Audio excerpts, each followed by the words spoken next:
Alright, I do believe this will be the final update on the situation inside Belgorod.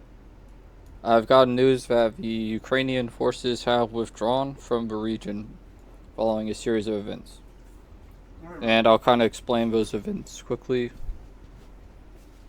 and, well, how exactly it went.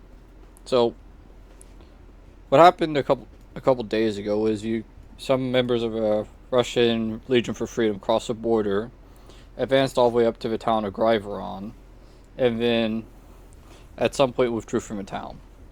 And now that a bit of time has passed, what happened has become a lot more clear.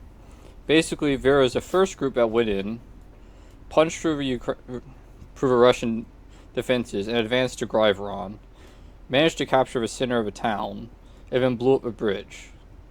Then, at some other point, a second group went in to start building defenses and advance into that area, while the guys inside Griveron apparently withdrew back across the border into Ukraine, taking a BTR-82 that they captured with him, if you're curious what exactly happened to that one. And while this was going on, the Russians, at first their response was basically just to ignore what was going on. And then after the situation didn't really resolve itself, they decided, okay, well, we'll send some air assets into there and bombard them. And it didn't really do much. A helicopter crashed, and from what I heard, another one got shot down. So at that point, they sent in two. Well, they basically went from 0 to 100. They basically decided, okay, this situation isn't going to solve itself. We can't blow it away. So they sent two companies of VDV and a company of tanks from.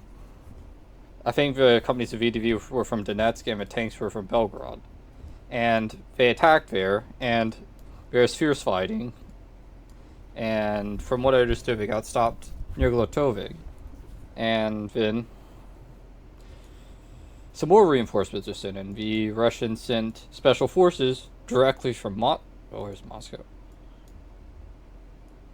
They sent special forces all the way from Moscow down to Belgorod, and it was reported that additional VDV detachments from Donetsk were redeployed to Griveron to help advance. That's about the time you saw that whole video of Le Pen walking through Glatova come out, because the Ukrainians, well, basically the second group had been building much defenses around here in Kazinka and the border checkpoint, and they withdrew from Glatova to those more advantageous positions.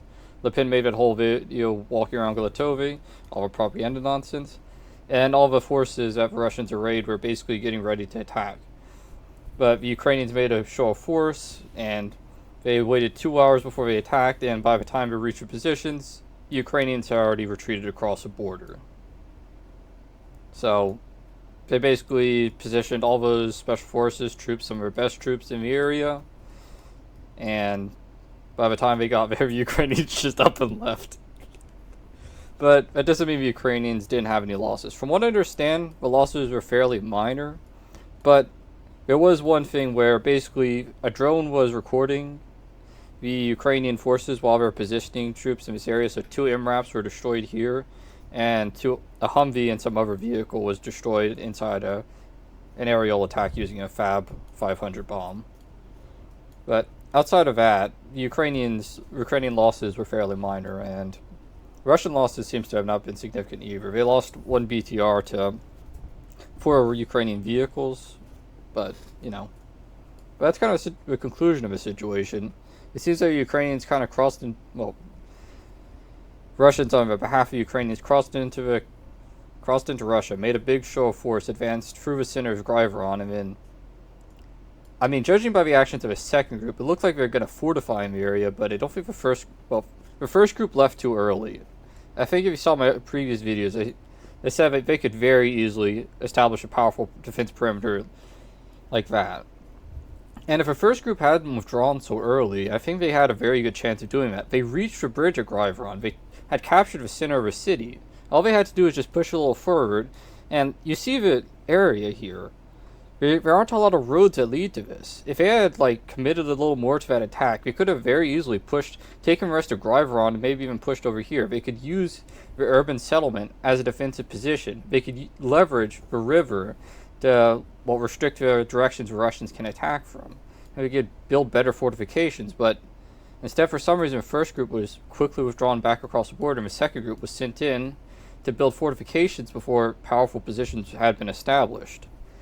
And my guess is the first group was not given enough logistics and equipment to complete their job, and so it withdrew early.